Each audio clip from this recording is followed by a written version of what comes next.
ఓం శ్రీ గురుభ్యో నమః గం గణాధిపతయే నమః. శుభం టీవీ ప్రేక్షకులకు స్వాగతం. ఈరోజు మనము ఈ యొక్క యోగం అంటే ఏంటి, ప్రపంచంలో అందరికీ చాలా తక్కువ పర్సెంట్ తెలిసింది. మన ప్రధానమంత్రి నరేంద్ర మోదీ గారు యోగా అనే కాన్సెప్ట్ తీసుకొచ్చే వరకు ఎవరికి పెద్దగా తెలియని సబ్జెక్ట్. ఇప్పుడు అవేర్నెస్ బాగొచ్చింది, అందరికీ అంతో ఎంతో తెలిసే జ్ఞానం కూడా ఉంది, ఆచరించే వారి సంఖ్య కూడా పెరిగింది. ఇప్పుడు తీసుకున్నట్లయితే మనము మెయిన్ ఏంటి, ఈ షట్చక్రాలు అనేటివి మనకు లాస్ట్లో వస్తాయి. ఇప్పుడు ఆసన ప్రాణాయామ ఈ యొక్క ప్రత్యాహార ఇవన్నీ చేసుకుంటూ వచ్చిన తర్వాత క్రియాస్ ఇవన్నీ ధ్యానము సమాధి అనేది 8th స్టెప్లోనూ వస్తుంది. అష్టాంగ యోగం అన్నారు కాబట్టి. కానీ ముందు ఇందులోంచి తీసుకుందాం, సైంటిఫిక్ రీజన్స్ ఎవ్రీథింగ్ ఇవన్నీ తీసుకుందాము. మనకు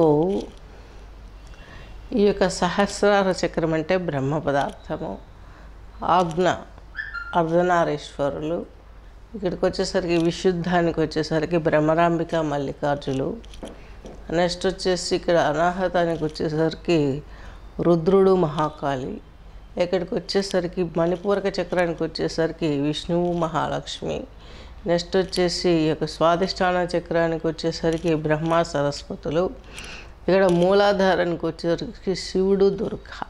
ఇవి దేవతలు. మరి గ్రహాలు ఏమయ్యాయి? గ్రహాలు అంటే ఇక్కడ సహస్రారానికి వచ్చేసరికి కేతువు, అట్లే గాయత్రి మాత, ఇక్కడ వచ్చేసరికి మెర్క్యూరీ బుధుడు ఇక్కడ. నెక్స్ట్ మనకు ఈ యొక్క థ్రోట్ చక్ర దగ్గరికి వచ్చేసరికి చంద్రుడు, భూమి, కుజుడు, శుక్రుడు. మనకు ఇది సూర్యుడు, ఇక్కడ కేతువు, సూర్యుడు, దుర్గా అదే మన గాయత్రి మాత ఉంటుంది.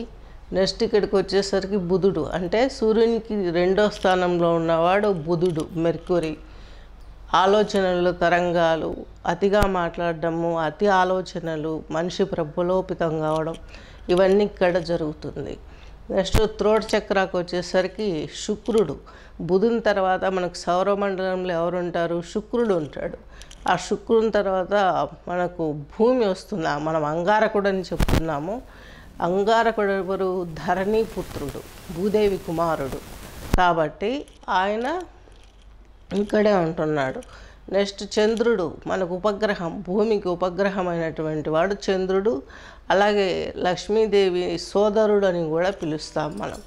ఇది యొక్క షట్చక్రాలలో దేవతలు, గ్రహాలు ఉండే స్థితి. ఈ గ్రహాలు తీసుకుని మరలా శుక్రుడు కూడా ఇక్కడే వస్తాడు.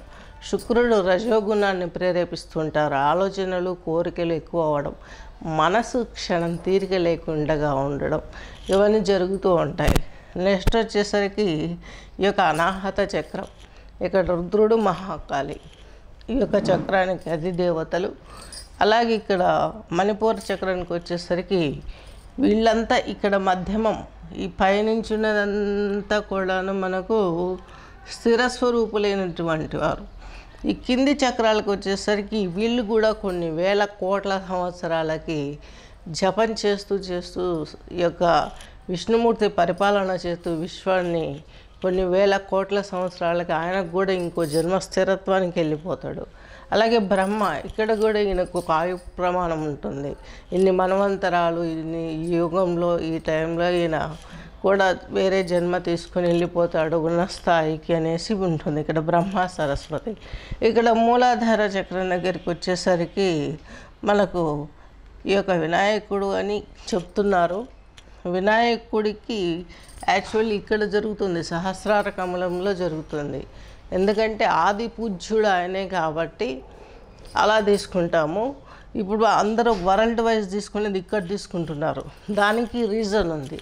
రీజన్ ఏంటంటే మనకు యోగశాస్త్రం అంతా ఏంటి, మోక్షానికి వెళ్ళాలి అన్న కాన్సెప్ట్తో నడుస్తుంది ప్రజెంట్ వరల్డ్ మొత్తం. అందుకని ఇక్కడ వినాయకుడిని తీసుకొని ఏ విఘ్నాలు కలగకుండా తీసుకొని సాధన ఒక్కొక్క స్టెప్ వైపు ఒక్కొక్క అక్షరం తీసుకుంటూ వెళ్ళిపోవాలన్నది ఇక్కడ బీజాలు. లం వం రం యం హం క్షం ఓం. ఈ విధంగా బీజాక్షరాలు ఉన్నాయి. అసలు ఈ చక్రాలు ఎలా యాక్టివేట్ చేసుకోవాలి, ఏం ఫలితాలు వస్తాయి? మూలాధారం చక్కగా పనిచేసిందనుకోండి, మలమూత్ర దోషాలు ఉండవు. అవి లేనంతకాలం మనిషి స్థిరంగాను జ్ఞానంతోనూ అభివృద్ధి జరిగే అవకాశాలు స్పష్టంగా ఉన్నాయి.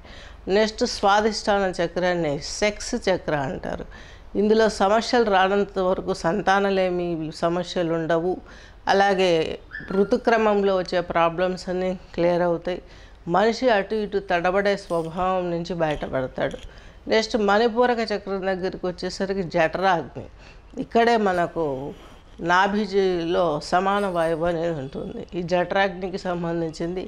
ఇక్కడ సూర్యుడు అని చెప్తారు. ఇప్పుడు సూర్యభగవానుడు కూడా ఒకే ప్లేస్లో కాకుండా ఈ విష్ణు ఎలా రిపీట్ అయ్యాడో అలాగే, బ్రహ్మ ఎలా రిపీట్ అయ్యాడో అలాగే ఉంటుంది. నెక్స్ట్ వచ్చేసి అనాహత చక్రం. ఈ అనాహత చక్రంలో రుద్రుడు, మహాకాళి వీళ్ళిద్దరు ఏం చేస్తారు అనేది ఇక్కడ పదవాయువులతోటి ఆక్సిజన్, లంగ్స్, ఈ అనాహత చక్రం అంతా లంగ్స్, హార్ట్కి సంబంధించినటువంటి ప్రాబ్లమ్స్ ఎయిదర్ హెల్త్ ఇచ్చే అవకాశం ఇది కలిగి ఉంటుంది. ఈ చక్రాన్ని యాక్టివేట్ చేసుకోవడానికి మెయిన్ రీజన్ ఇది. అలాగే విశుద్ధ చక్రాన్ని మనం చేసుకున్నట్లయితే థైరాయిడ్ సమస్యలు ఇవన్నీ ఉంటే ఇలాంటివన్నీ క్లియర్ అయిపోతాయి. వాగ్ధాటి బాగుంటుంది. అలాగే బాగా స్వరపేటిక బాగా పనిచేస్తుంది. నెక్స్ట్ వచ్చేసి ఆజ్ఞాచక్రం. ఈ ఆజ్ఞాచక్రం దగ్గరికి వచ్చేసరికి జీవుడు 2 ఆప్షన్లు పెట్టుకుంటాడు. ఇక్కడ శిరస్సు వెనక భాగంన బ్రహ్మతత్వం ఉంటుంది. అక్కడికి వెళ్ళి కలిసిపోవాలా పరబ్రహ్మలో మోక్షం తీసుకొని, లేకుంటే ఈ బ్రహ్మరంధ్రం ద్వారా పైకి వెళ్ళిపోయేసి తను ఇంకో జన్మ కానీ స్థిరత్వాన్ని కానీ పొందాలా అనే ఒక యోచన ఒకటి ఉంటుంది.